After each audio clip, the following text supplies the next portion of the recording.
बहुत समय पहले की बात है। एक छोटे से गांव में चंदन नाम का एक लकड़हारा रहता था। चंदन बहुत गरीब था, पर उसका दिल सोने जैसा शुद्ध था। एक दिन जंगल में लकड़ियां काटते समय उसकी नजर एक झाड़ी में फंसे एक अनोखे हंस पर पड़ी। चंदन आश्चर्य से, अरे, इतना सुंदर हंस! पर यह तो दर्द से कराह रहा है। लगता है किसी शिकारी के जाल में फंस गया है। घबराओ मत प्यारे पक्षी, मैं तुम्हें अभी आजाद करता हूं। चंदन धीरे से जाल काटता है और हंस को सहलाता है।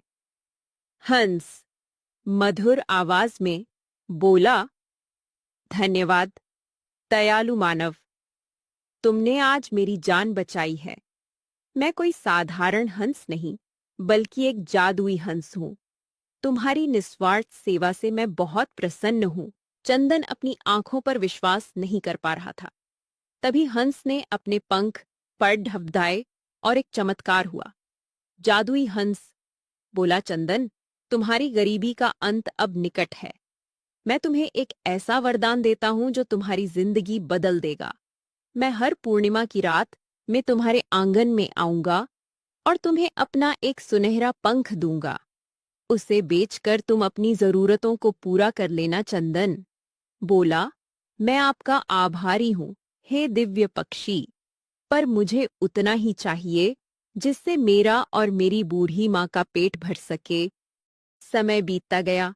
हर महीने चंदन को एक सोने का पंख मिलता रहा। अब चंदन भूखा और गरीब नहीं था। उसने एक छोटा सा सुंदर घर बना लिया था और गांव के गरीबों की भी मदद करने लगा था। लेकिन जहां सुख होता है, वहां लालच की नजर भी पड़ ढहती है। गांव का लालची साहूकार चंदन के घर के पास छिप कर देख रहा है। साहूकार बुदबुदाते हुए, यह लकड़हारा रातों रात इतना अमीर कैसे हो गया? दाल में कुछ काला है, मुझे इसका राज जानना ही होगा। एक रात साहूकार ने देखा कि एक चमकता हुआ हंस चंदन के आंगन में उतरा और अपना एक सुनहरा पंख गिराकर उड़ डेच गया। साहूकार की आंखें चमक उठीं। साहूकार स्वयं से, एक एक पंख का क्या इंतजार करना? अगर मैं इस हंस को ही पकड़ दीच लूं, तो इसके पेट के अंदर के सारे सोने के पंख एक साथ मेरे हो जाएंगे। मैं दुनिया का सबसे अमीर आदमी बन जाऊंगा।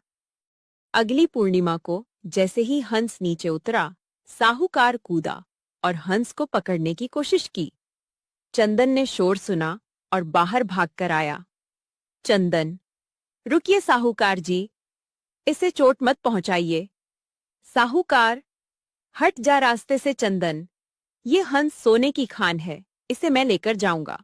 जादुई हंस गंभीर और भारी आवाज में, रुक जाओ मूर्ख इंसान, मेरा शरीर मांस और खून का बना है, सोने का नहीं। मेरा वरदान केवल प्यार और संतोष के लिए था, लालच के लिए नहीं। जैसे ही साहूकार ने हंस को जोर से पकड़ा, हंस के सारे सुनहरे पंख अचानक साधारण सफेद पंखों में बदल गए। वह जादुई चमक गायब हो गई। जादुई हंस, चंदन, तुमने मेरी रक्षा की, इसलिए तुम हमेशा सुखी रहोगे। पर यह लालची व्यक्ति कभी उस सुख को नहीं समझ पाएगा। अब मेरा यहां से जाने का समय आ गया है।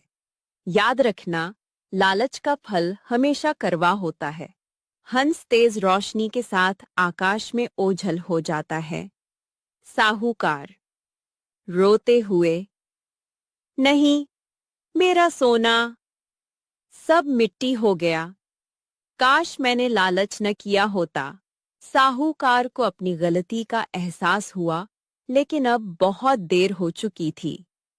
चंदन के पास जो कुछ था, वह उसी में खुश रहा और अपनी मेहनत से जीवन बिताने लगा। सीख, इस कहानी से हमें यह शिक्षा मिलती है कि लालच बुरी बला है। जो हमारे पास है, उसमें संतोष करना चाहिए।